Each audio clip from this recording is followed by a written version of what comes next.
Hare Hare, Hare Ram, Ram Ram, Hare Hare.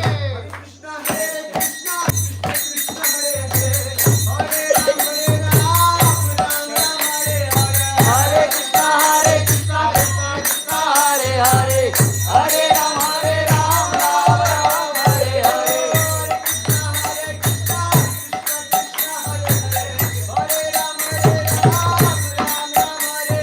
Hare Krishna, Krishna Krishna, Hare Hare.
Shri Shri Radha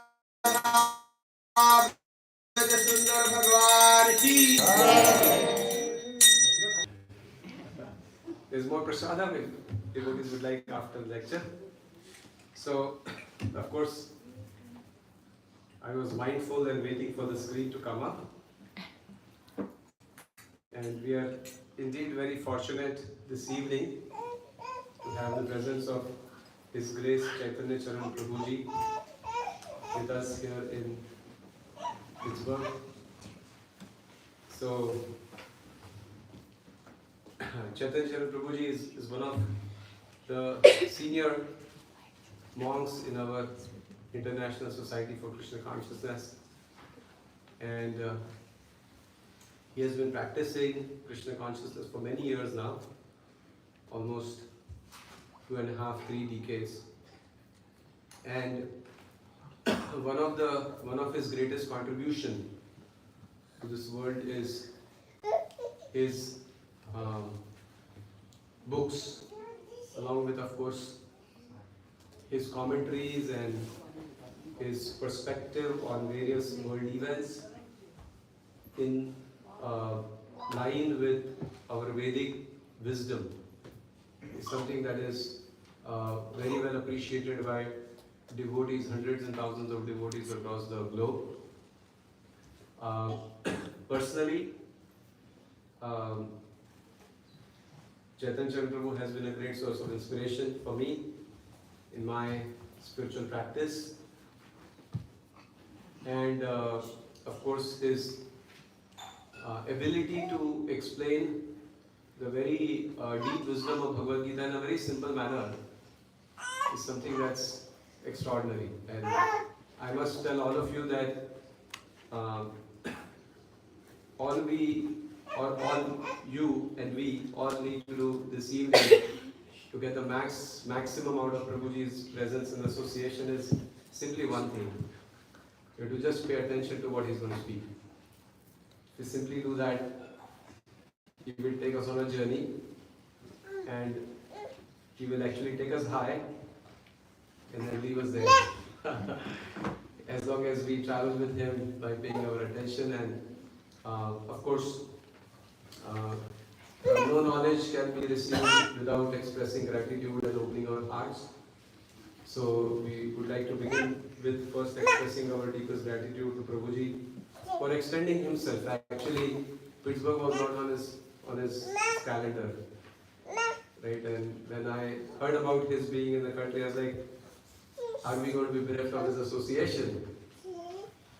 And then he reached out. He said, I have only one day, right? And I can come to Pittsburgh. Right? And I was like, Prabhuji, even if it is one day, we will receive it. We will receive you, right? We want it. And again, long story short, Krishna's mercy, he is here with us. And of course, it wasn't easy for him because his flight is from Cincinnati tomorrow back to India. And he actually came here from Cincinnati yesterday. So it wasn't necessary for him to stretch himself, but he did that for our sake. So let us express our very deep gratitude to Prabhuji and welcome him and thank him by loudly chanting Hari Bol 3 times. Hari Bol! Hari Bol! Hari Bol!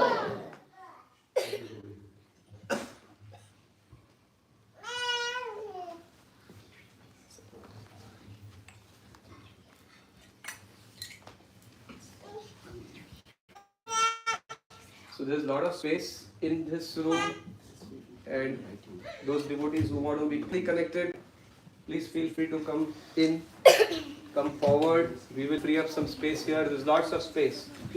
Yeah. So request all the devotees who are inside to come forward so that space is created at the back.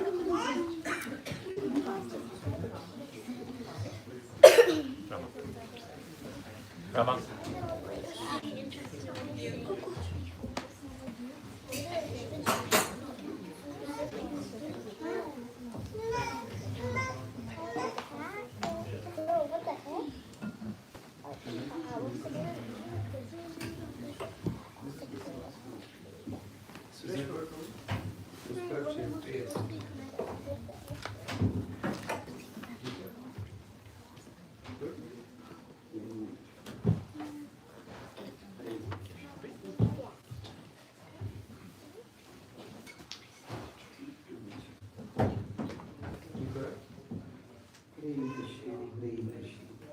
Prabhuji, move the TV. It's okay, now it's okay. You don't want to drop the DTs also. Can you hear me now? Yes. Are you able to hear me? Yes. Increase here. थोड़ा सा और बढ़ा दीजिए because inside here थोड़ा सा बढ़ा दीजिए. ओम अज्ञानतिमिरन्धस्य ज्ञानाञ्जनशलाकाय चक्षुरुन्मिलितं येन तस्मै श्रीगुरवे नमः. नमो ॐ विष्णुपदाय कृष्णपृष्ठाय भूतले श्रीमते भक्तिवेदान्त स्वामी इति नामिने. नमस्ते सरस्वती देवे गौरवाणी प्रचारिणे निर्विशेषशून्यवादी पाश्चात्यदेशधारिणे कल्पतरुभ्यश्च कृपासिन्धुभ्येव च पतितानां पावनेभ्यो वैष्णवेभ्यो नमो नमः. जय श्री कृष्ण चैतन्य प्रभु नित्यानंद श्री अद्वैत गदाधर श्रीवासादि गौर भक्तवृंद. हरे Krishna Krishna Krishna Hare Hare Hare Ram Ram Ram Hare Hare. And your Lord, please guide us all so that we can understand your words and become enriched by and empowered by those words to live a life of meaning and joy. Thank you very much for coming today. And it's a joy to be here in Pittsburgh. I look forward to coming here. Somehow I've not been able to come for a few times, but it's wonderful to be here with all of you today. And I'll speak today on the topic of the Bhagavad Gita, how not to be happy. Now when we say we all want to be happy, obviously. I think there's a bit of an echo, isn't it? Little bit. So maybe a little it can be reduced. So the point I'm talking about is we all want to be happy in life. At the same time, one of the key teachings of the Bhagavad Gita is that happiness is not meant to be the purpose of life. It is meant to be a byproduct of life. What does this mean? Okay, this is Hare Krishna. Our mind goes from Rajas is too high energy to Tamas too low energy.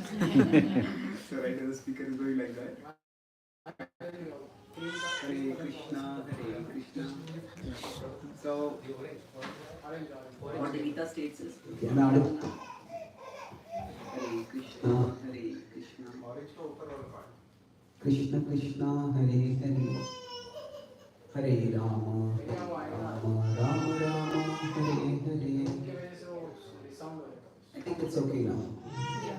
There's a okay. Just the previous level, the echo was less. Slightly lower, can you make it? It's a noticeable echo, but it's a. I didn't think that ego and echo had a.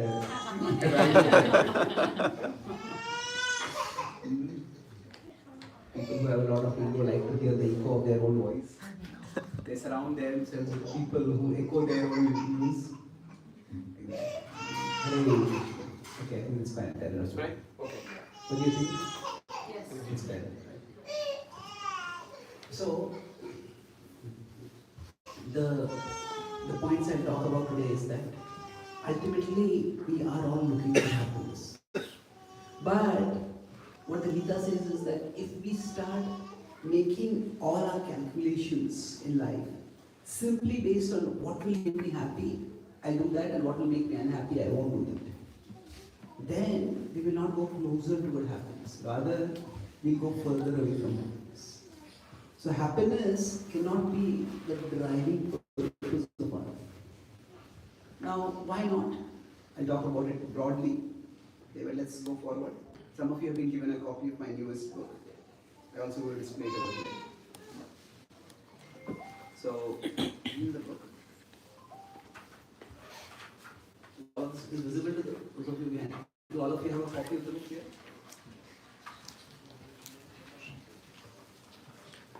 So,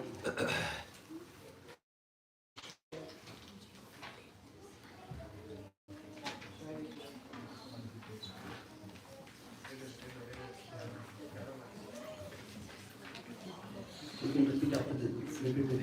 Visible or not visible? It's visible. Not too small? Make it big. Because we are nice things to read.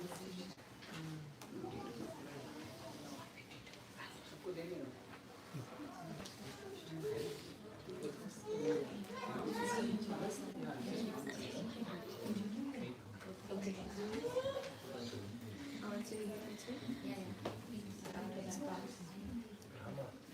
Close to Prabhuji.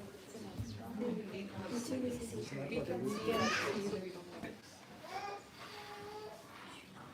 want action box in the back? You can go to page 152. Can you repeat after me? My dear Lord, My dear Lord, please restore divine order inside me and outside me. outside me. Let's repeat the words. Paritranaya sadhunam Paritranaya sadhunam vinashaya vinashaya cha cha dushkritam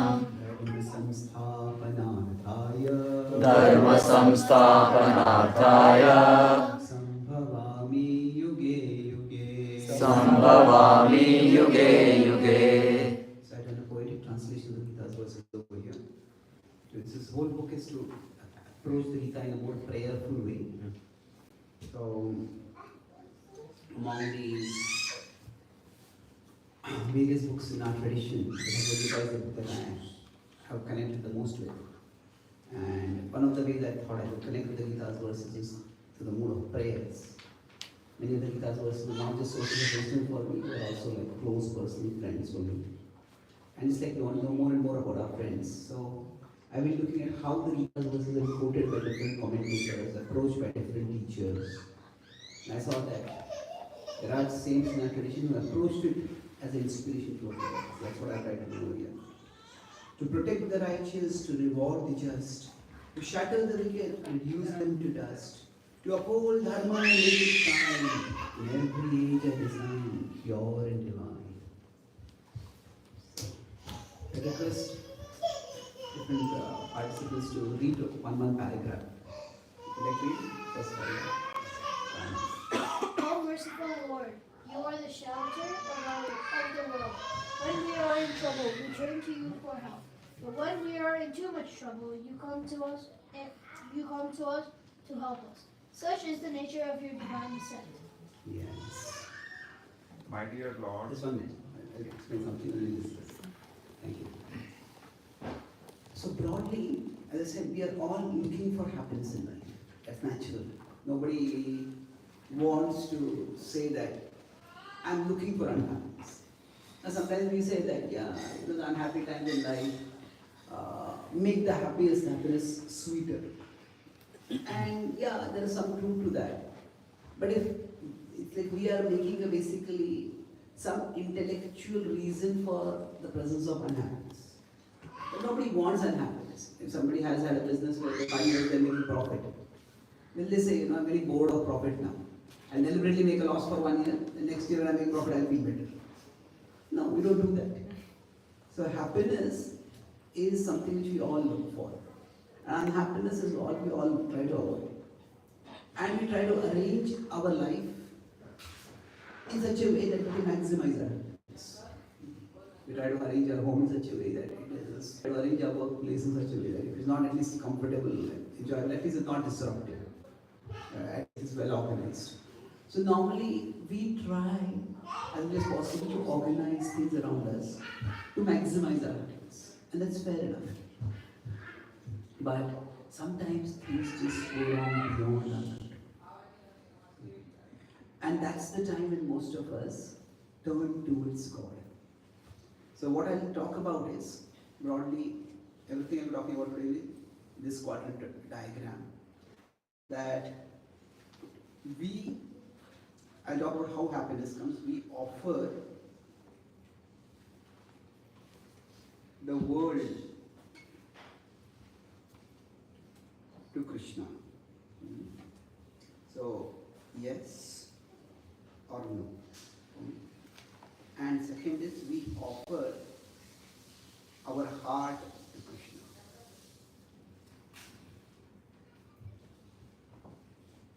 Yes or no. This way we'll have 4 quadrants.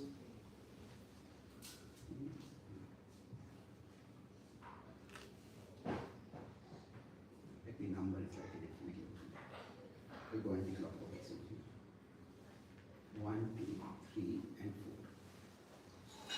So, for most of us, when we are searching for happiness, when I was introduced to Bhakti about 25, 30 years ago, I started talking about it with all my relatives and friends. And so one of my uncles told me, I have a very good relationship with God. I had never seen him go to a temple or even read any sacred book or even talk about any philosophical kind of wisdom. So I said, what is the nature of that relationship? What do you mean a good relationship? He said, our relationship is mutual non-interference. He said he is happy there and I am happy here. Now, many people may feel, I don't need God in my life, I don't care. That's something which some people are interested in. So yeah, that's one way of looking at life. Now this broadly is the first quadrant, which is the quadrant of materialism,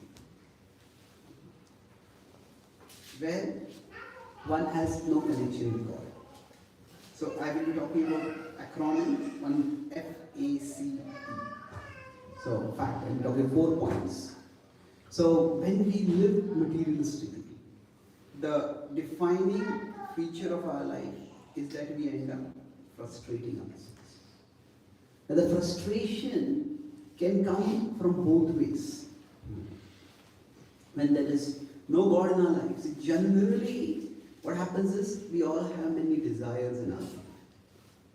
I want to eat this, I want to watch this, I want to buy this, I want to travel to this place. We have many desires.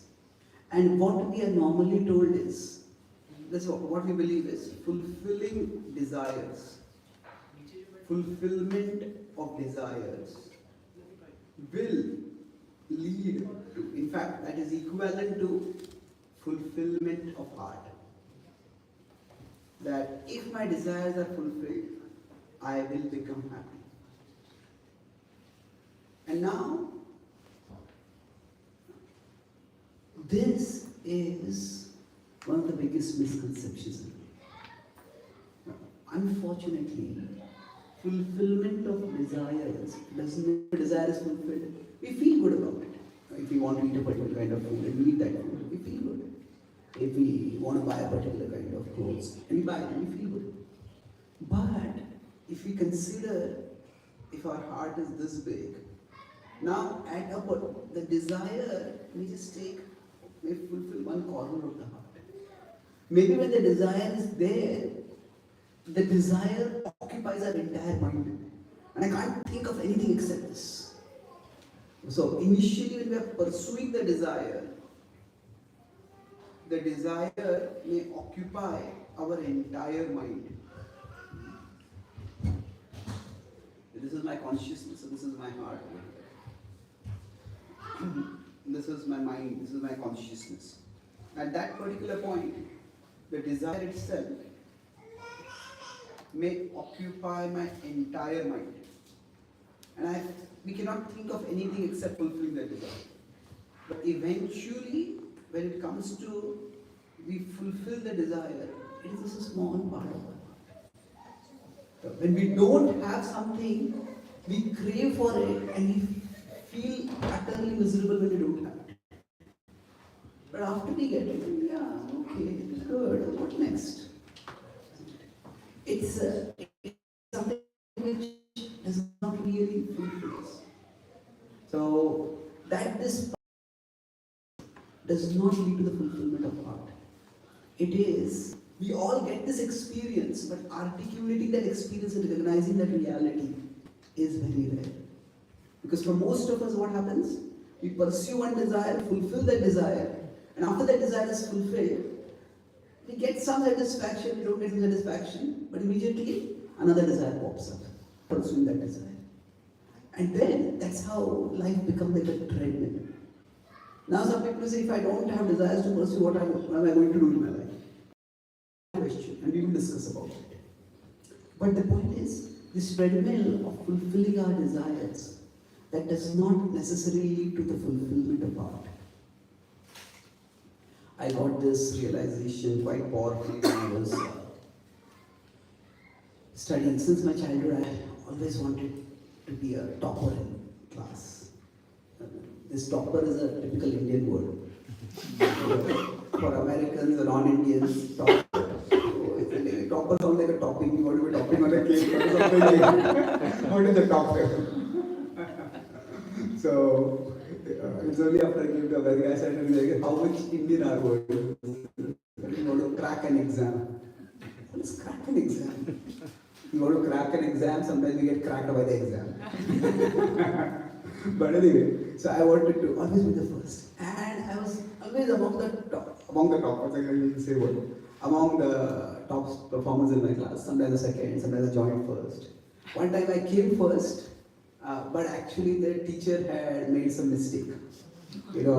So I had given the right answer, but she had marked the answer wrong.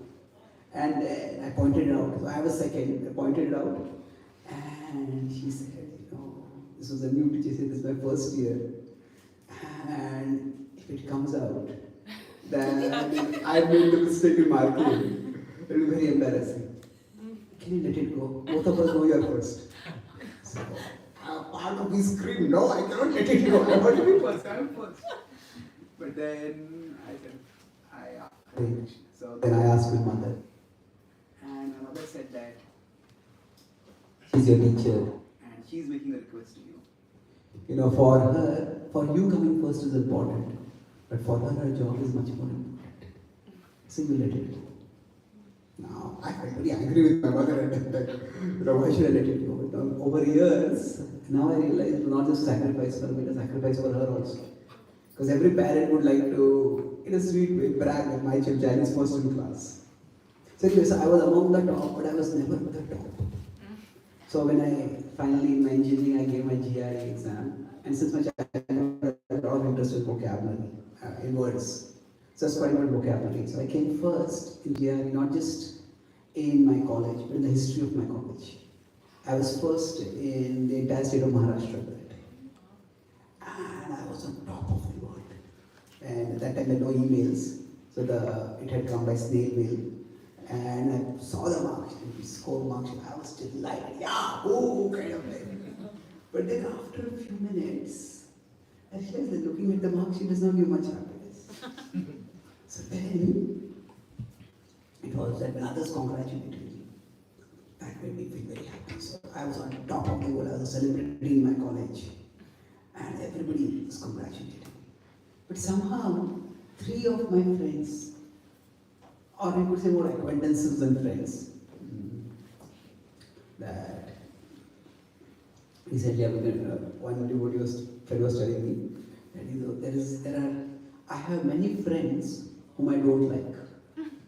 It's interesting there. I have many friends whom I don't like. If I had to like all my friends, I would have no friends. So, which is a sad state to be in, actually speaking.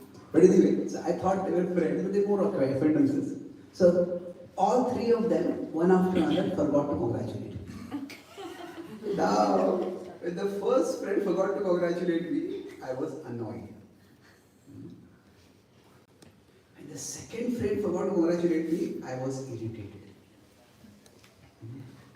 And the third friend forgot to congratulate me, I was enraged.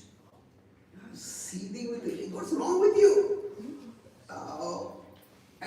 same time, I didn't want to sound pathetic by asking them. I am not congratulating me. So at that time, somehow, I had a sort of out-of-body experience. Not literally, but conceptually. I felt as if I was looking at myself from above. And I felt, wait a minute, you thought and you were taught that you'll become happy by academic excellence.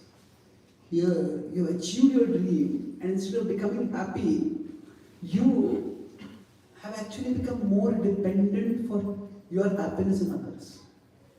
In the past, you could just hang out with your friends, but now you feel so dissatisfied.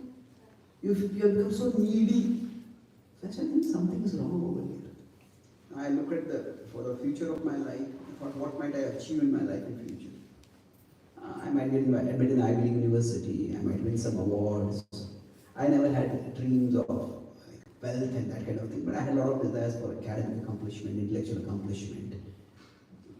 So all that I thought of, but all of it would still keep me dependent on something external for happiness. So that's when I started thinking, is there some other way to do this? Is it that I would still, if I need constant congratulation and appreciation from others for happiness, I started looking at, is there something that would give me intrinsic happiness, even if the world did not appreciate it? See, this is one of the things that, about most of the things that we pursue for happiness, is that not only do I want to be happy, it's quite often I want to be happier than others. And I want others to know that I'm happier than me. Right? It may not be out of jealousy.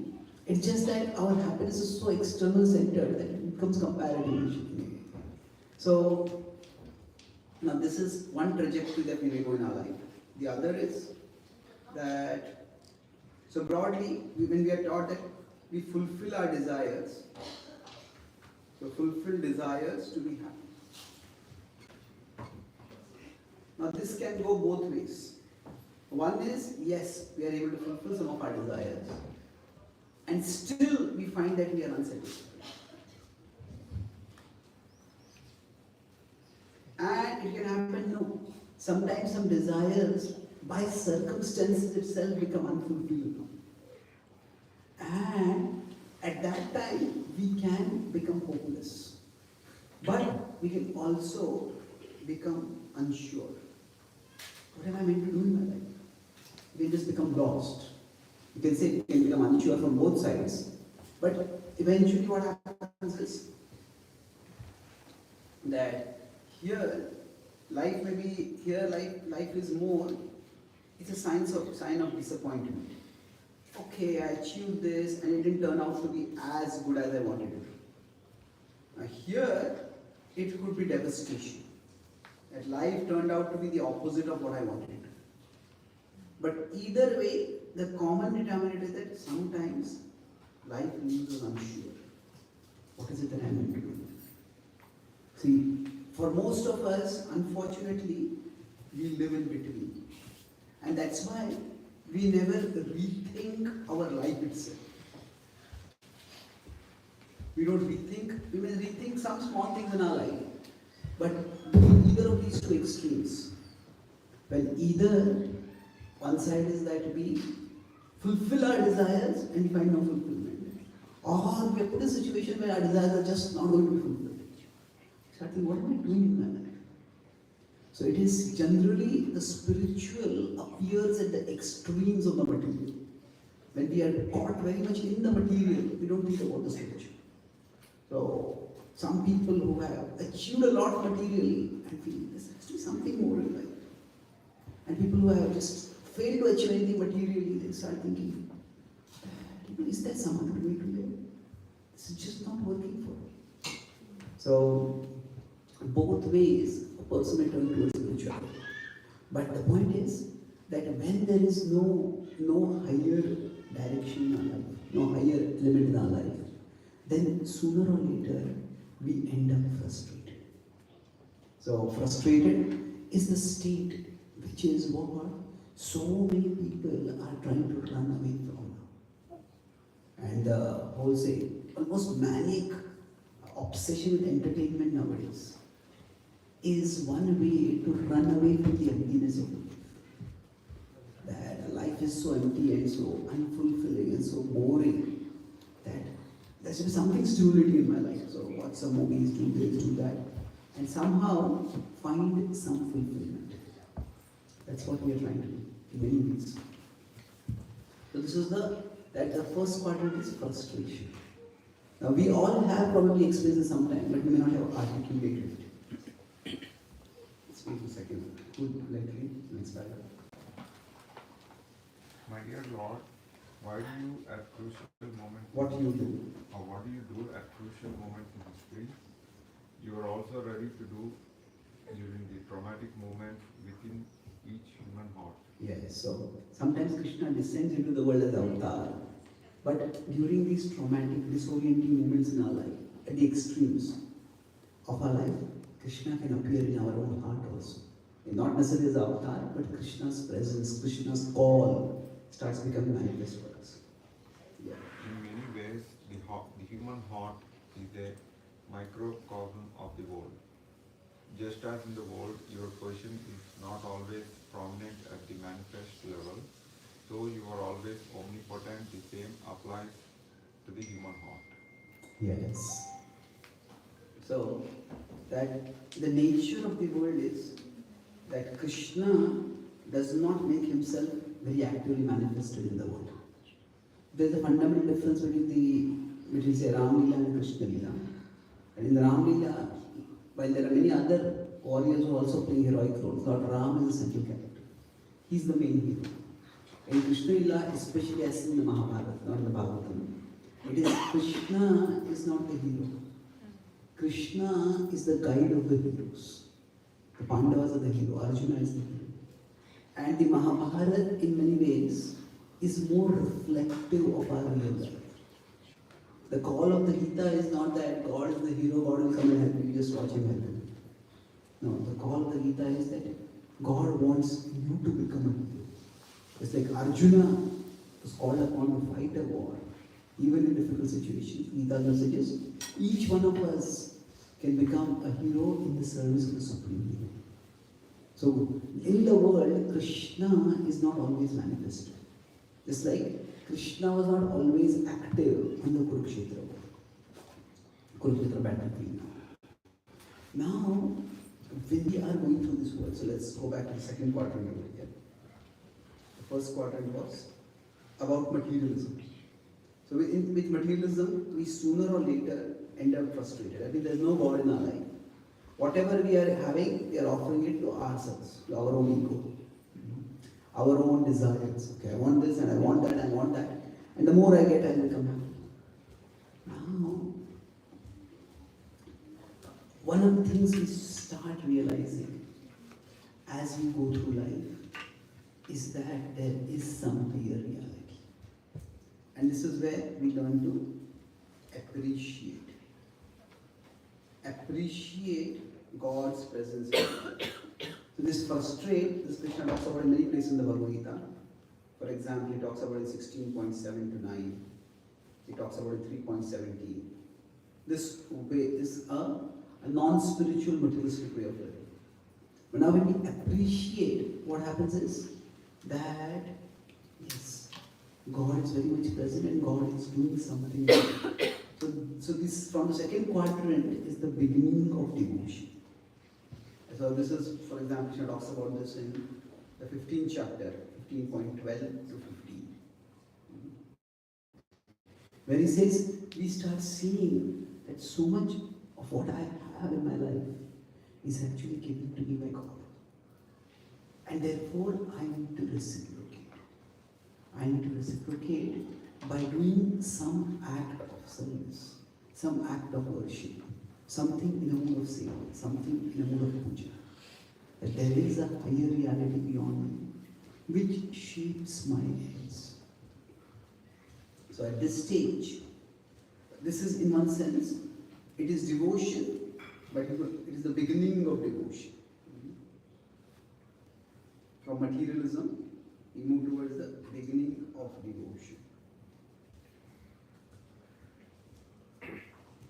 So at this stage, we have an interest in God, but primarily it is that I am here in this world, and the world is in front of me, and there are good things in the world that I want. Now materialism means I just simply seek the good things, and I get the good things, and I enjoy the good things. This is materialism. But there's nothing higher in my life. But when we move forward, what we understand is that yes, I am here. There are desirable things in my life. But ultimately, there is God, there is Krishna. Krishna talks about this as Jnana Chakshu, as the eyes of knowledge. So you start seeing that, yeah, I may pursue those things, but actually the power to pursue those things comes from something beyond me. And then when I pursue those things, when I get those things and they come to me, actually there is some higher force involved in getting those things. So even when there are good things that I seek in my life, those good things don't come to me just by my effort. First of all, even the abilities that I have to get those things, those are also given to me. Without those, it will be very difficult for any of us to function in our life. Some of us may have intellectual ability, some of us may have social skills, some of us may have culinary skills, some of us may have musical skills, some of us may have mathematical skills, whatever. We all have certain abilities. Now, certainly we have developed those abilities. We have worked hard to train ourselves. At the same time, these abilities are something which is a gift. If somebody has no gift at all, then no matter how much training they do, it really doesn't make a significant difference. Like some kids, they have such a talent for music. Just pick up a musical instrument, play a few times, and they just become so good at it.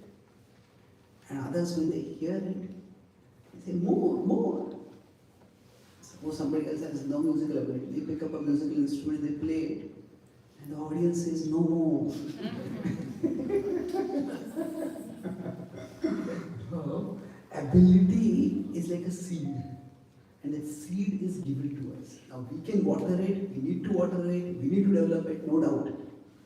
But the starting point is something which is a gift. And it is up to human beings to develop their gift.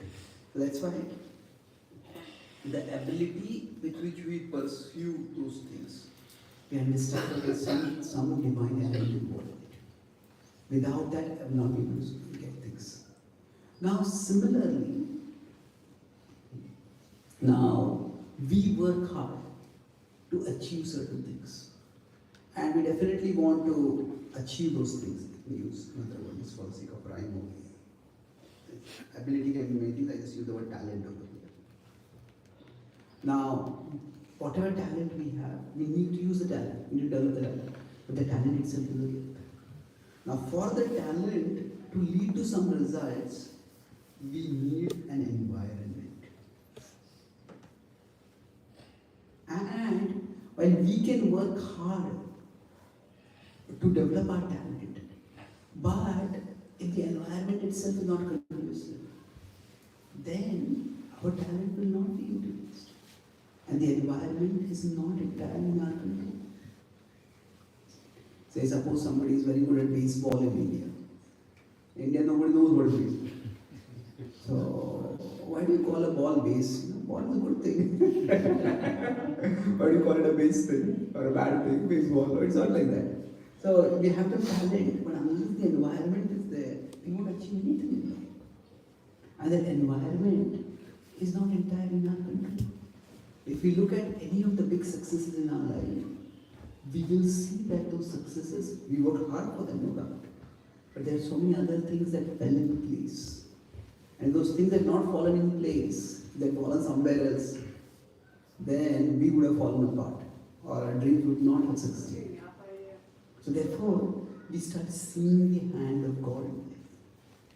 And therefore, this is the beginning of devotion when we start feeling that what I've achieved is my effort, but it is also God's mercy. And therefore, I should soon do something in it. And this is where somebody may want to say,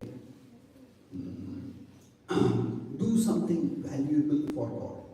Maybe do some big charity, do some service, build a temple, do something tangible. If you see across the history of the world, those who were monarchs, they would often do something religious. In India, the Hindu kings would build temples. In Europe, the European kings would build churches. In the Middle East, the Islamic rulers would build mosques. Now, depending on the conception of God and how competitive that conception of God is, sometimes the emphasis would not just be building a place to glorify our God, it would be that some other God is different and will destroy their temple or their thing also. That could be there, but the idea is that somebody who is a super achiever in life and a king who conquers wars. Wars are super high stake things. So those who conquer wars, they do recognize that there are so many things which could have gone wrong. And then those things work out right. It requires a lot of ego to take full credit for it for oneself. If a person has even not even humility, just a basic level of intelligence, so many things could have fallen apart. It is worked out with something higher. So they want to do something for God. However, in the second quadrant, quite often, it's like we are offering the world to God. We are offering things in the world. We may offer you some donation, we may build some edifice, build some place. But it is not so much that we are giving our heart to God. It is more that, okay, I am interested in the world. And because I'm getting good things in the world, therefore I want to do something good for God. This is also good, no doubt. However, so at this place we start appreciating the role of God in our life. We thank God for what is done. And this is definitely a good thing. It's a state higher than the level where we are frustrating ourselves. We are appreciating. At the same time, this can be a bit of a materialistic devotion. It is devotion. It can be a step to a next level, or it can just become a part of one's ego. What that means is that in India, we have a temple in Mumbai, in Juhu, which is very much in the heart of what is a place called Bollywood. So there are several Bollywood stars who sometimes come to the temple, especially in Mashtami or some of the festivals. And after they come to the festival, they will put they will have some photo ops where they will they'll put the pictures on Instagram or social media or wherever I went there. Now, we don't want to judge anyone's heart, but it is possible for many people. Are they coming to the temple to take darshan or to give darshan?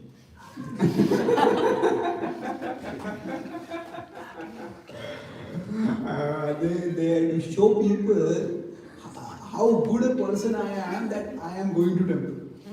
Krishna talks about this that yajante nama yajnaiste dambhena vidhipurvakam. These people don't do yajna of nama, they do yajna for nama.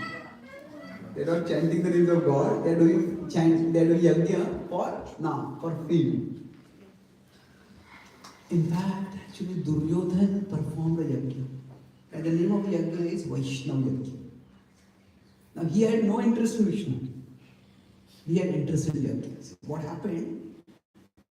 For him, I talk about that level of frustration. So he just wanted to show everyone that I am not only as good as, but I am better than Yudhishthira. So once he got the kingdom, see, for him, when he had sent the Pandavas to the Khandaprastha, he thought, I have outrun them. I have given them a wilderness. But to his exasperation, the Pandavas converted that into a flourishing metropolis.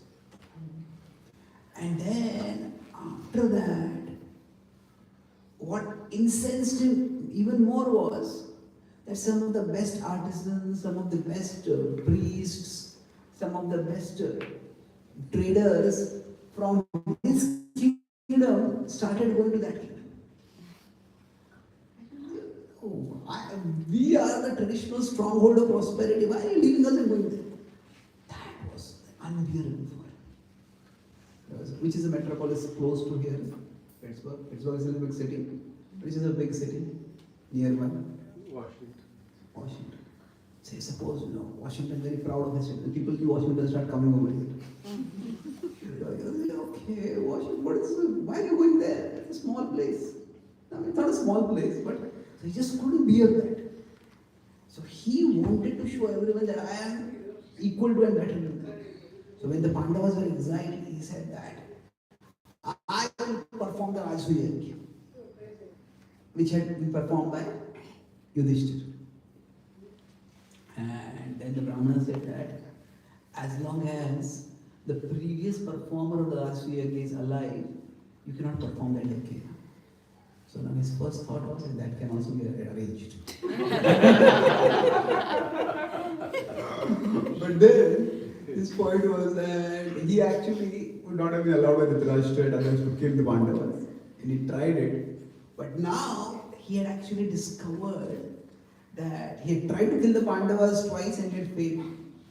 But then when the Pandavas had been dispersed of the kingdom, when he had tried to humiliate Draupadi, he had discovered a greater joy. He says, more than killing the Pandavas, more joyful was causing pain to the Pandavas. If they die, they won't feel the pain. If they're alive, they'll feel pain more. So he said, I have to perform a yajna.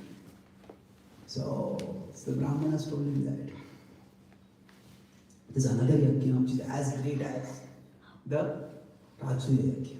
It's called the Vaishnava Yajna. You function that, you will also get the same glory. He said, sure, let's do it. Now it's interesting, there's a Vaishnava Yajna, but he had no interest in Vishnu.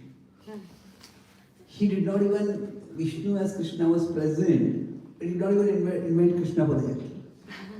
He invited the Pandavas for the Yajna. The Pandavas in exile and they said that we are in exile, we cannot come. He just wanted them to know. I am going to say. So anyway, for him, that whole yajna was not about Vishnu. It was about himself. So at this level, it can be like this also. When we want to offer the world to God, not to actually please God, but to show the world how devoted I am to God. And when that happens, that is a state where the ego can become very strong. The main characteristic of the ego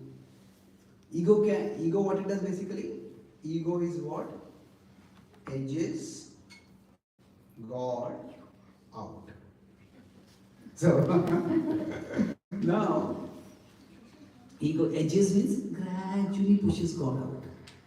So we may say I am doing something for God, but it's like I am doing something for God. Now, which is sometimes when people speak something, I am doing all this for you. I am doing all this for you. So what we emphasize is very important. It's for you is important or I is important. So when they say I am doing this yajna for God, I am building this temple for God. But what is more important? Is God more important or I am more important? So for such people what happens? The I becomes more important. So the ego edges God out. So I am doing this for God. Now,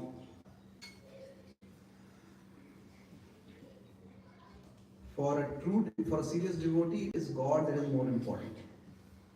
This is what we want it to be. But at this stage, it is I who becomes more important. And we don't want this to happen. But this can very easily happen. And even as devotees, when we are trying to practice bhakti, we can get caught in this level. That now, when I travel across the world, I see so many devotees so sincerely trying to do service. It may be to do some outreach, do some Buddhist retreat, to raise some funds for building a circle, to cultivate people, to live from the path of Krishna. Now, there are people who want to do a lot, and they're trying to do a lot. But unfortunately, what happens is that they sometimes end up getting so caught in their endeavors to do something, and they feel others are not helping me, others are not understanding me, others are not valuing me, and then they become extremely bitter. Like as soon as they start talking with them, this person like this person like that. And it's not just about materialistic people, about other devotees also. This person not helping me, that person not helping me, that person not cooperating. And this was the extraordinary capacity of Srila Prabhupada, that although he tried so much to serve Krishna, he never became bitter. We'll come to that at the last part, we'll come to it. But this is where we want to connect with God. So this is, I was talking about the acronym over here. F, I said F, A, C. Now beyond that is C is we connect with Krishna. Not just we appreciate Krishna. Oh, Krishna is like some figurehead who's up there who's helping me, and I'm offering something to you. Wow. Thank you. So let's look at the next paragraph. In the Vaishnavas would like to read this. Any of the ladies would like to read? I can. Yes, please. Oh Lord, empower me so that I can take charge of placing you in charge of my heart. Please, O Lord, I beg you fervently, make your presence manifest within my heart and crush the many disruptive and destructive desires that have taken root. Yes. So we want to take charge of our life, but we take charge so that we can place God in charge of our heart. That we want to offer the world to Krishna, but we also want to offer our heart to Krishna. Ultimately, the world is temporary. Our relationship with the world is temporary. And we will go from here. The only thing that is going to go with us is our heart. That's why offering our heart to Krishna is important. That what we want is, in one sense, we are offering. When we are offering, we want to offer the world and we want to offer the heart. So while both are important, which do you think is more important among the two? Yes. Offering the heart is much more important. Can you ever think of any story which illustrates this point that the Lord is concerned more with the heart than with the world? Sorry? Yes? Yes, Sudama. The Lord Krishna was Dwarkadhish, and he could be offered all kinds of delicious foods. And Sudama just went with some broken rice. And the Lord was very pleased with it. Because for him, if he wants the world, he has the power to control the world. Maya Dakshina Prakriti. So he wants the heart as more important. Any other examples? Sorry? Shabari, yes. She's offering berries, and Shabari's berries were actually, what we would call it, there's not even an English word for jhuta. It's not exactly the same as contaminated. It is that she was touched with her own mouth. And then she was offering to her Lord. The Lord was pleased, not because the food was pure, but the heart was pure. And what was offered was pure because of the intention of the heart. Any other example? Vidurani, the wife of Yes, Vidurani, what did she do? offered the peel. Yes, she offered bananas to Krishna. She thought she was offering bananas to Krishna, but she was offering so excited, she was peeling the bananas, throwing away the bananas and offering the peels. Oh. And Krishna just ate it. She was so happy to see her now. And then Vidura was not there at all. Vidura came running back. I heard Krishna was here. Yes, yes. So what did Krishna do? Did he offer him? Oh, yes, he took a lot of bananas. Just see, all the peels are here. He took all the bananas were there. And she was so taken aback. Both of them were touched, and Krishna accepted it. I once tried eating a banana peel. just to see how it is. I wanted to get a taste of this. And then you can't eat even one corner of a pea. You have to see how full pea. But the idea is, there are many examples where Krishna says that for him, the heart is more important. Now, of course, it's important to recognize that the heart and the world are not two completely disconnected things. See, when we want to offer our heart to someone, we express that heart through our actions. And we would like to offer the best to those to whom we offer our heart.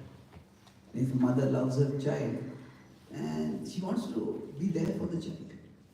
And she wants to be there for whatever the child needs. But that means that she wants to offer the best food, the best clothes, the best comfort she can. That's natural. So it's not that these two are disjoint entities. The ideal situation is where we offer our heart and we also offer the world. But the imbalance happens when we get so caught in offering the world that we can't offer our heart. Suppose somebody is working very hard and they want to work very hard for their family, for their children, and because of that they take a huge amount of work pressure and they're all stressed out because of the work. And then when they come back home and they feel that their family is not appreciating them. I'm doing all this for you, but then what their families will see is that, okay, you're doing all that for us. But when you are here, you're not really here. You are bitter, you are irritated, you're taking all the stress of work out at home. Now, sometimes if it happens, it's understandable. But if sometimes becomes every time, then that is not really accepted. There's always emergency in life. But if every day is an emergency, then it is our planning that is an emergency. Our planning needs emergency treatment at that time. The thing is that while we are trying to offer the good things of the world to the ones we love, it's important that our heart also be there. And the best situation is where we offer the heart and the world. And that is the conclusion of the Gita, where Arjuna is assured, or rather Sanjay speaks that where there is Krishna and where there is Arjuna, there will be victory, there will be opulence, there will be power, there will be morality, there will be glory. Yatra Yogeshwara Krishna, Yatra Pavartho. So that is the third quadrant where we connect the world with the Lord, but we also connect our heart with the Lord. That is the best situation to be. That is where each one of us we would like to be. At the same time, we have to have a sense of respect. Well, it could say this is important and this is even more important. It's not that offering the world is unimportant. It is a part of our self-esteem. It's not that, say, if we have a home, we neglect our home and neglect our family, our home is a disorder, and say, okay, I'm going to the temple, I'm doing this service, I'm doing that, I'm offering everything to Krishna, but I'm not taking care of my immediate environment. So, it should not be like that. Offering the heart should not become the excuse for not offering the world. Isn't it? Like some people say that, I chant the names of God constantly in my heart. Why do you need to make a show by chanting aloud? It's not a show. So there's a difference between when there is devotion. There are two different things over it. One is expressing devotion, and the other is exhibiting devotion. Expressing means what is there inside that we are bringing outside. This is more like inside out. What is inside we are expressing. But exhibiting is basically like it's outside out, not inside out. It's not even outside in. It is outside out. That means it's just a show. There is no devotion inside, but just as a show we are doing it. So expressing devotion is bad. Exhibiting devotion is bad. But expressing devotion is not only good, it is necessary. Wherever there is any kind of affection, it's expressed through action.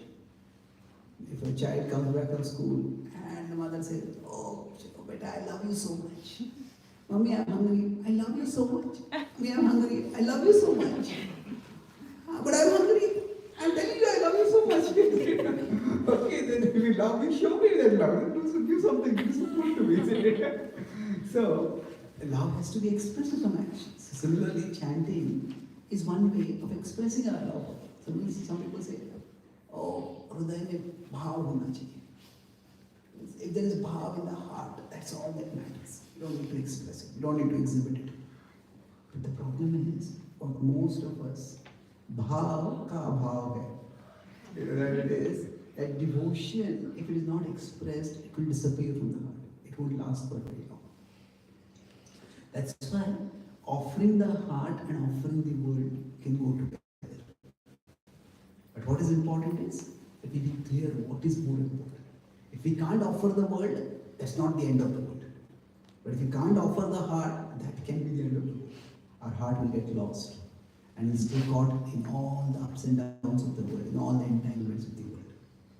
And the last quadrant, I was talking about the acronym, fact. Talk about frustrate, appreciate, connect. And T is transcend. Transcend is a situation where even if a person is not able to offer the world, still they offer their heart to Krishna. We transcend. Where we, even if we are not able to offer the world, we offer the heart. So we could say this is the beginning of devotion. This is also devotion. This is more of transformational devotion. It is devotion done in such a way that it transforms the world around us and it transforms the heart within us. Heart within us, rather. Now, this is transcendental devotion. Transcendental means what? In this case, it is more of otherworldly or inner devotion. What Krishna talks about, what in our tradition is called about the bhajananandis. This is more otherworldly devotion, where a person doesn't care for this world and one transcends this world completely. So if we look at, I'll conclude this point, if we look at Srila Prabhupada's life, when did Srila Prabhupada meet his spiritual master? Do you remember? 1922. Yes, 1922. So from 1922, he was trying to do certain things. He was trying to offer the world to Krishna. An astrologer had told him that he may become one of the wealthiest persons in India. So Prabhupada worked extremely hard to try to build his business. What I'm going to do, I really don't like to do it. Let us see how good I can do this.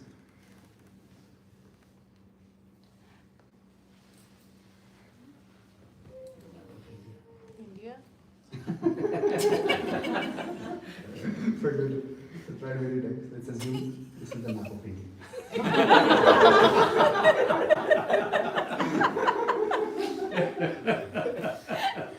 So, here is Kolkata. Here is Mumbai. And here somewhere is Prayag. Can you even think of what is the significance of these three places? What do these three places have in common?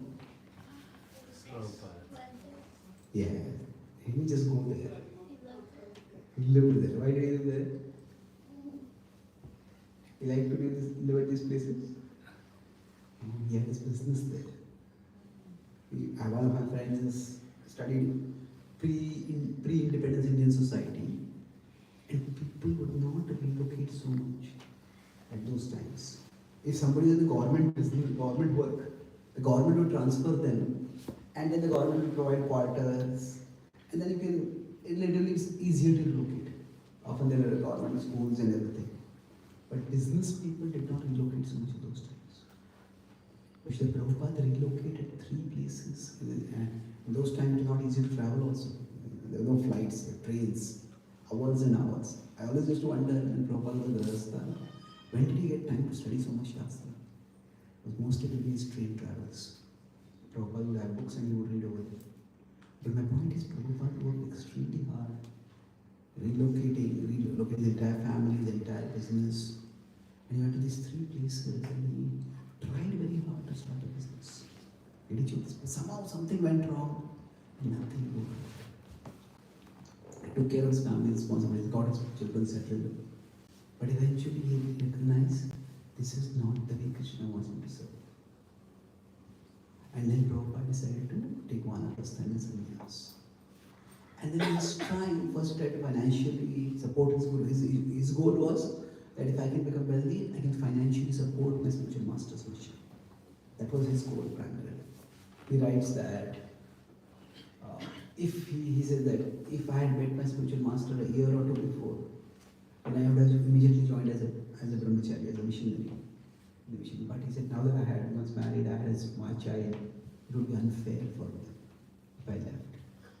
So Prabhupada wanted to offer his entire life to Krishna, wanted to offer the heart and the world. But Jesus could not offer the world. He tried to write magazines in India, it didn't work out. Tried to start an organization in India, it didn't work out.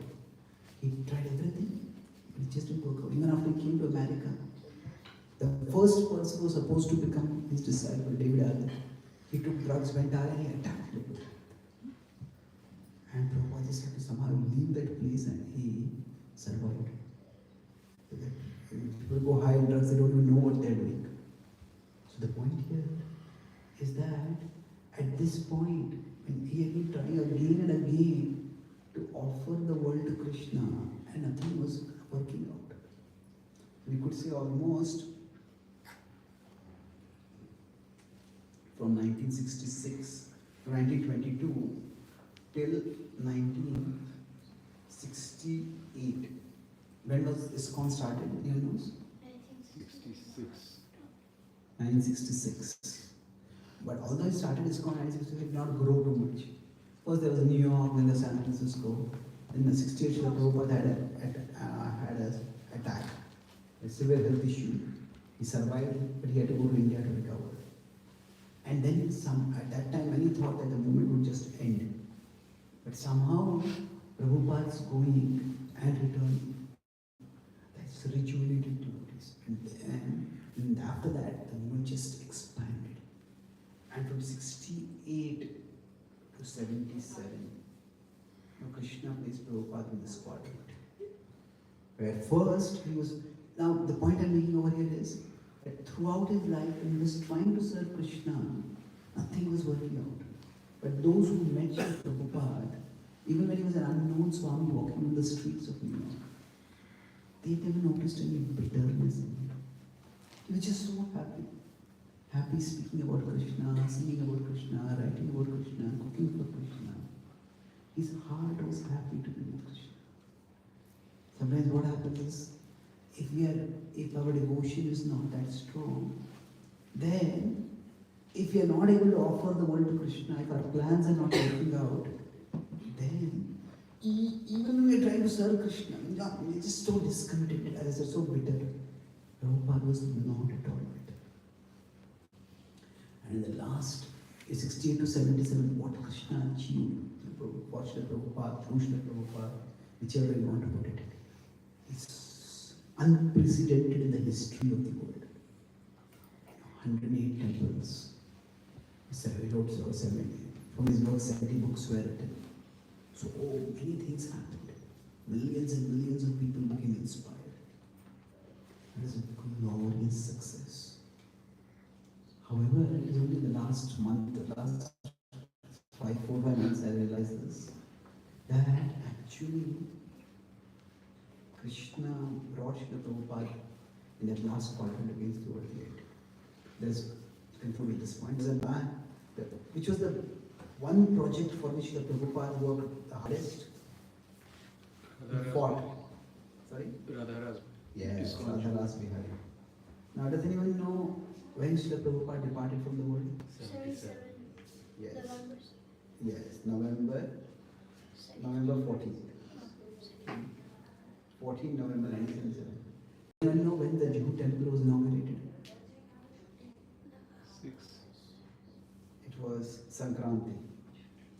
in January 1978. Oh. So just 2 lousy months. If some of you read, there's a book written about how Srila Prabhu fought to build that temple. Actually, hooligans would attack the devotees and attempt was made to demolish the temple. It's an adventurous story. Prabhupada literally had to fight to protect that land. One time Prabhupada said if this person who wanted to take the money and take the land, double taking on, Prabhupada said it. If he wants to steal Krishna's land, he will have to go over my dead body. That is Prabhupada's determination. And Prabhupada would have wanted more than anything else to have built this temple for Krishna. In fact, he brought Krishna and placed him in a tent and he said, Krishna, please stay here, I beg you, and accept our service over here. I'll build a temple for you. And then Prabhupada said, Krishna, just let me live to see this temple. But just a few days before his departure, when one of his attendant assistants asked him, Swamiji, do you have any last desires? Prabhupada replied, Kuch ichha nahi. Kuch ichha nahi. I have no desire. Would Prabhupada not have desire to see the temple? No, of course.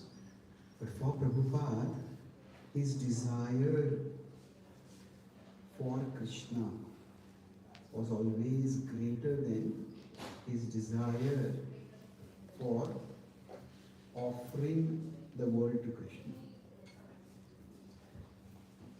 That he did not let this go become greater than that. He saw that, and he saw his body falling apart, and he saw that felt that Krishna was calling him back.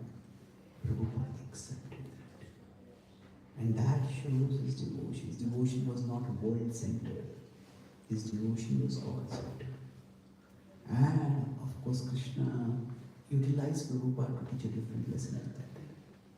The lesson he taught was how to depart from this world in a prayerful mode, prayer and emotional consciousness. So Prabhupada exhibited that final stage in his life. He departed in exemplary ways in Vrindavan, surrounded by devotees, hearing the holy names being chanted, and glorifying Krishna till the last moment of his life by dictating his purpose to whatever extent was possible. He did not get affected. So sometimes the things we want to do for Krishna, they may work, sometimes they may not work. But through both, we want to make sure that our heart keeps moving toward Krishna.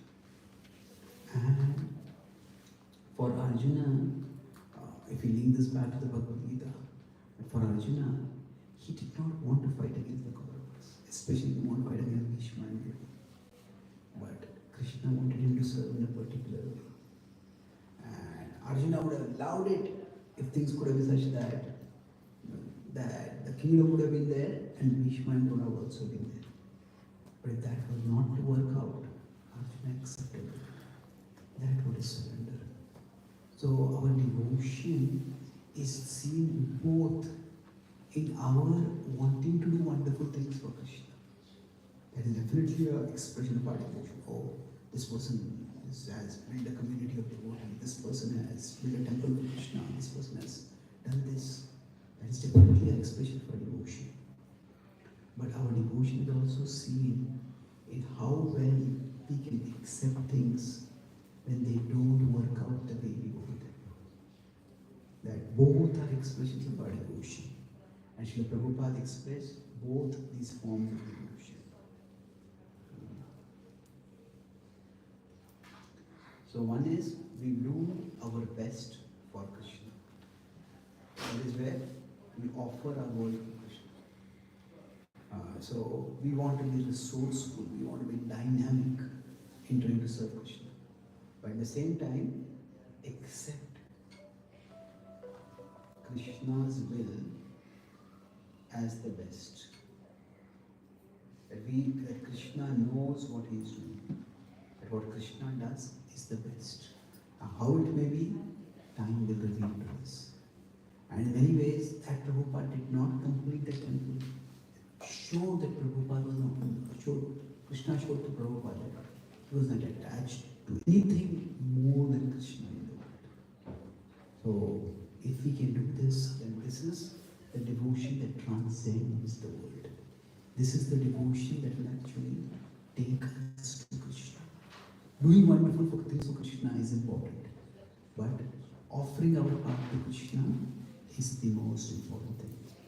We do our best for Krishna.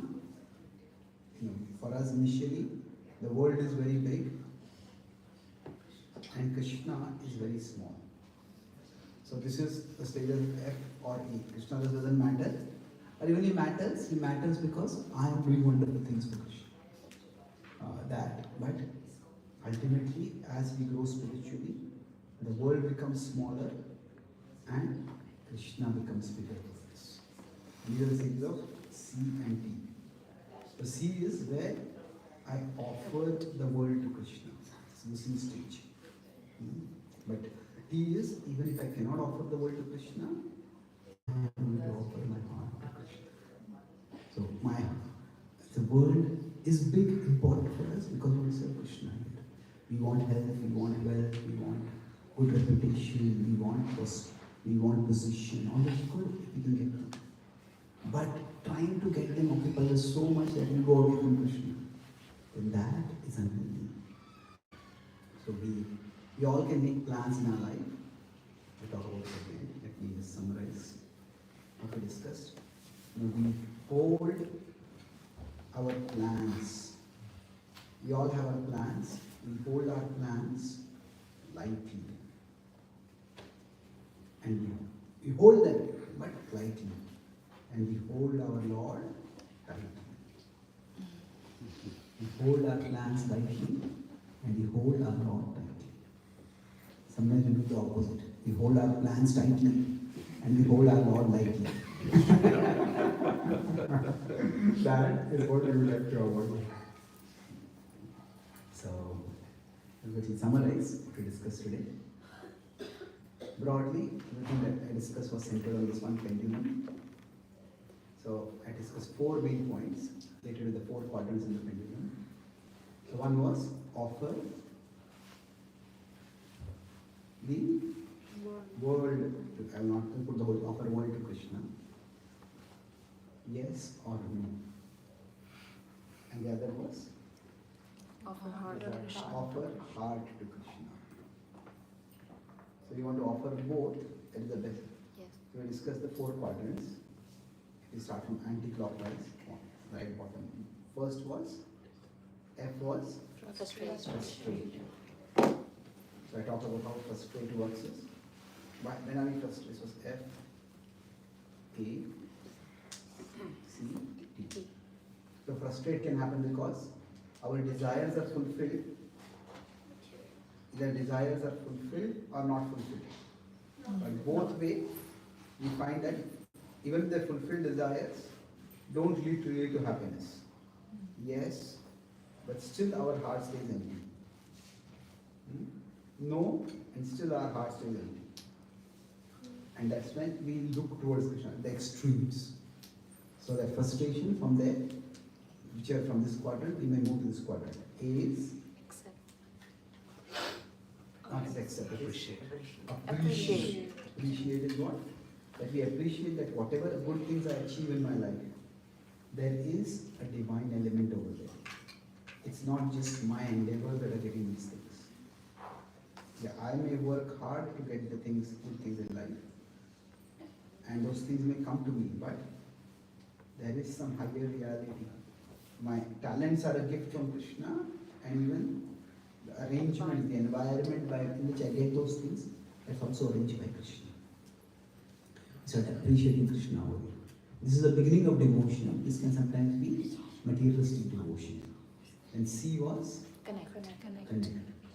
Here we start seeing that actually what is important is I don't just want to offer the world to Krishna as a show.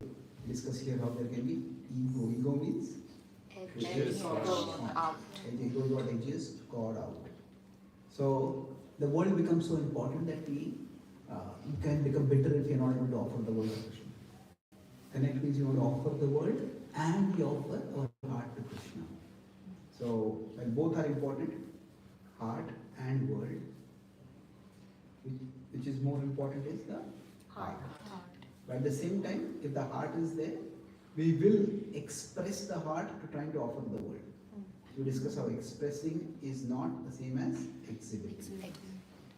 So express is more inside out. And what is inside, we want to bring it out and express it tangibly. But when it's exhibit, it's only outside out. It's just something which you are putting on for a show. Now, there are times when the last was transcend. So where we understand that sometimes even with the best effort, things may not work out. So we don't become bitter over here. Our heart is happy to be with Krishna. This is because for us, ultimately, we are at that level where the world is small and Krishna is big. So we want to offer our heart to Krishna through the world, but if not, just offer the heart to Krishna also. So we discuss about Srila Prabhupada, how from 22 to 68, although he had nothing to show in his life, he was still happy. In 68 to 77, was able to offer spectacular things to Krishna. And then finally in 77, at the end, he could not offer the temple of his heart to Krishna, but still his heart was offered to Krishna. And that showed the transcendent nature of his devotion. And that's why for all of us when we are practicing bhakti, we hold our plans lightly. Yes, I want to make plans, I want to do my best, but Krishna, you are more important. Hold our Lord tightly. So let us conclude with the starting prayer over here that might repeat after me. My dear Lord, please help me to restore divine order inside me and outside me. Shri Krishna Bhagavan ki Jai. Thank you very much. Hare Krishna.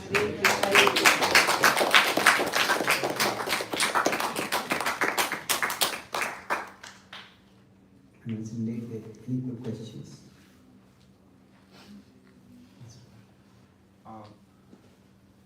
So a lot of devotees says we are what we eat.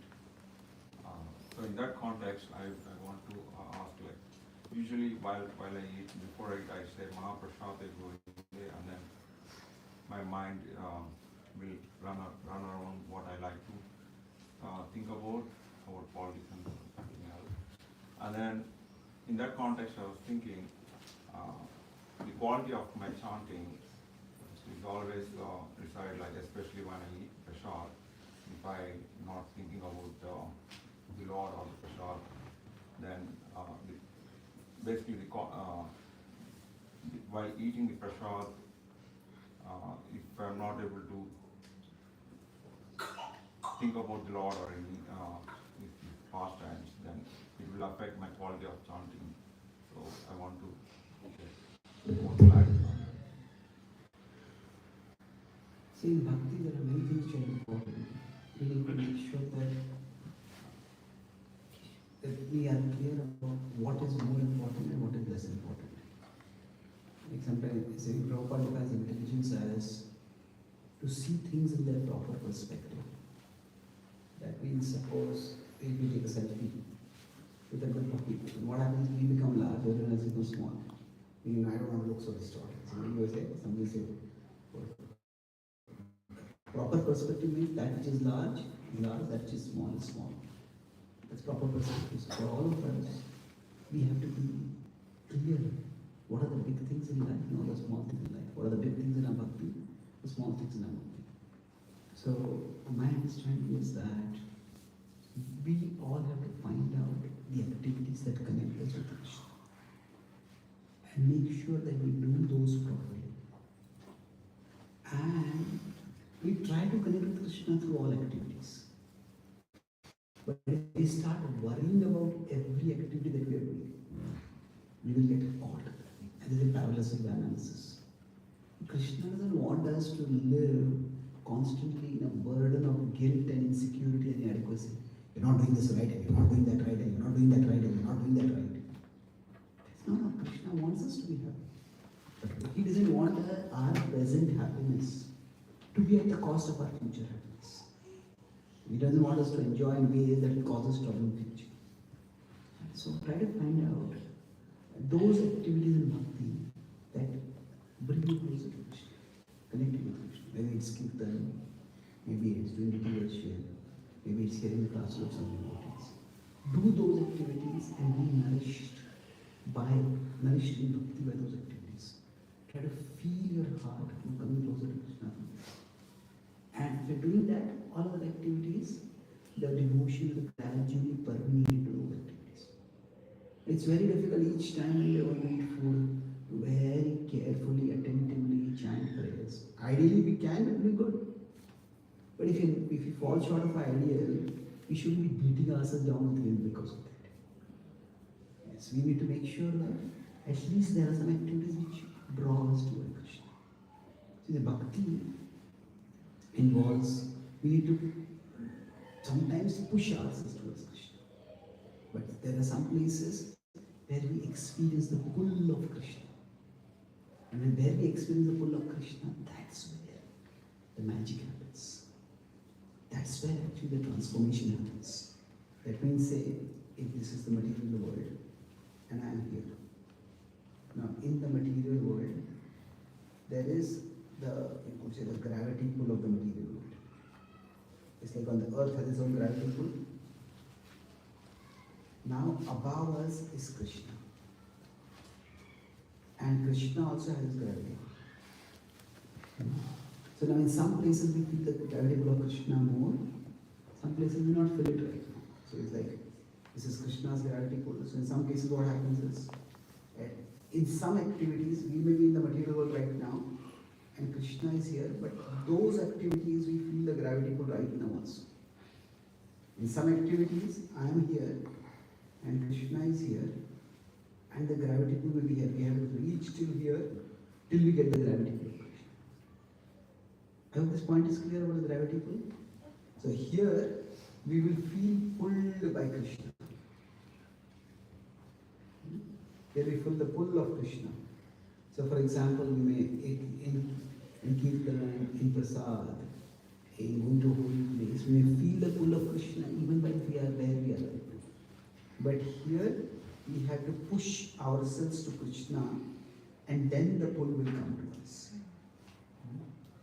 So if you are not feeling that pull and you are pushing ourselves, the push is not adequate. And don't beat yourself down with it.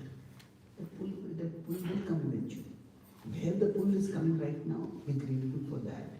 Appreciate that. Enrich yourself with that. That's the meaning of, it's one meaning, not the meaning. One meaning of yena kena prakarena mana Krishna Krishna. Somehow or the other fix the mind of Krishna. It's difficult. In the material world, our problem is that Krishna is invisible and Maya is ultra visible. So it's difficult to fix the mind of Krishna. So don't be too hard on ourselves. Okay, last question. Yes, please. So for me, sometimes I just feel very disconnected, with Krishna. It feels like he's not reciprocating. And so is it like is it the illusion of the mind or is it real? So sometimes I cannot understand, and I don't know if it is right to think like that or not. I don't think you can legislate our emotions. If we feel that Krishna is not reciprocating, we can't wish away that feeling. We can't force it. We can avoid acting on that feeling. But a feeling is sometimes involuntary. Like if somebody is feeling cold, you say, I'm feeling cold. You tell them, don't feel cold. What do you mean don't feel cold? I'm not choosing to feel cold. So now, if I am feeling cold and I deliberately go and sit out in the cold, sit out in the open, then I'll feel even more cold. So I don't want to act in a way that worsens that particular sensation. But say if I'm feeling jealous of someone, I tell this, don't feel jealous. Okay, that's a good thing. But if I feel jealous of someone and then I deliberately go to their house to see all the wealth that they have. That's what the mistake of Duryodhana. See, he came to the Pandavas' Rajya area and everybody else left. And he stayed on. He said, I want to see the palace Maya Sabha more carefully. What is there to see? You already seen it. It's like somebody goes to a bar, there alcohol. And they say, everybody drinks a little bit, everybody goes back and say, I want to see the bar more carefully. You are not going to see the bar more carefully, the bar will see you more carefully. So like that. So feelings we cannot legislate. That doesn't mean that us will be controlled by them completely. So yes, if you feel disconnected, that's understandable. So broadly speaking, in our life, there are three things. There are situations, I talked about this yesterday. The situations which give rise to emotions. And from emotions come decisions. So sometimes the situations, bad situations come in our life. When bad situations come out, they lead to some emotions. We feel bad about it. But under the pressure of bad emotions, we make bad decisions. That's where the problem is. So at such a time, when we pray, and we call out to Krishna, and we look for his reciprocation. So most often what happens is, that we look for his reciprocation in a particular way. We seek over here. We seek the reciprocation in terms of, Krishna, you fix the situation. And let this problem go. Now Krishna can do that. But more often than that, Krishna's reciprocation will come in terms of our emotions. If we still connect with Krishna, we'll find that our emotions will become calm. We may not feel connected with Krishna in the sense that, oh, I feel happy and I'm practicing bhakti. Something bad has happened in my life, we may not feel happy when we're chanting like that. But if we had not been chanting, we would have been feeling far worse. So our emotions won't be that negative. So we will see the action in terms of emotions, reciprocation in terms of emotions, and much more, we will see the reciprocation in terms of decisions. That even when bad situations come up and we feel bad about it, but we don't rush into impulsive actions that end up making things worse. So for all of us, how to see Krishna's reciprocation is very important. Yes, bad things may happen to me, I feel bad about it, but if I'm practicing bhakti, I won't feel that much bad about it. And many times when bad things happen, our reactions make the bad things worse. But we find by practice of bhakti, our devotion will give us the strength to not be polarized. And that is also Krishna's reciprocation. That's why Krishna's reciprocation will not come in terms of we feel very happy when we are practicing Krishna's bhakti. Or it may not come in the problem getting solved. But even the capacity to bear the problem increases. The capacity to not overreact to the problem or uneasily react to the problem increases. That is also Krishna's reciprocation. So Abhimanyu was killed. And it was not that because of his devotion that Arjuna was happy. Arjuna was shattered. But because of the presence of Krishna, because of the guidance of Krishna, Abhimanyu, Arjuna did not break. Although he felt bad, his decision was not that, this whole world is rotten, Krishna is rotten, Krishna didn't protect my son. He said, no, this is the cause we are fighting for, let's finish this off as quickly as possible. And the next day he fought, he brought down Jayadratha. He didn't just bring down Jayadratha, he brought down the entire morale of the Kaurava army. Because what happened was, the optics of the situation were devastating. That our entire army was arranged to protect one of us from one opposing general. And our entire army could not stop one opposing general. So what can we do actually? How can you win against each other? It was devastating. So in that sense, Krishna reciprocated in a different way. So thank you very much. Prabhupada ki Jai. Gaur Bhaktivinoda ki Jai. Gaur Premanande. Hari Bol. Thank you very much. Hare Hare His Grace Chaitanya Charan Prabhu ji ki Jai. So before we all get up, a couple of quick announcements. So firstly, thank you Prabhuji for for this amazing presentation. You shared the fact with us today, right? And along with that, also coached us in how we can grow in our spiritual lives. So let us thank Prabhuji by loudly chanting Hari Bol 3 times. Hari Bol! Hari Bol! Hari Bol!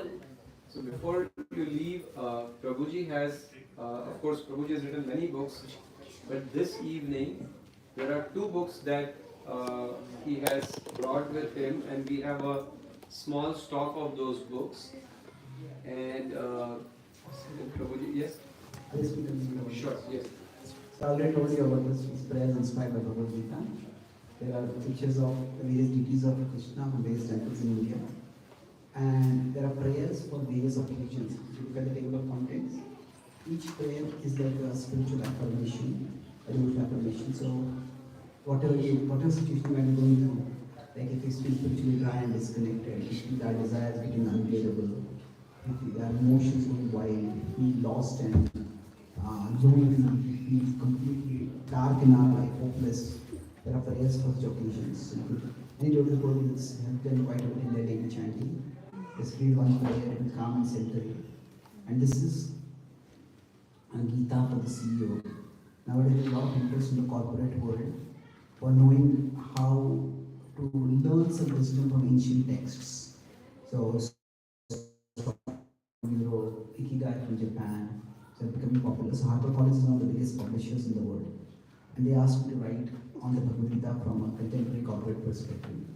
So I presented Gita's wisdom as a contemporary conversation with about simple illustrations and diagrams like I was drawing through all the sessions. And basically, there are 10 principles, and these include one of the things we are talking about: how to be resilient, how to never lose hope, how to rise up, how to discover our nature and our passion in our life, how to communicate more effectively.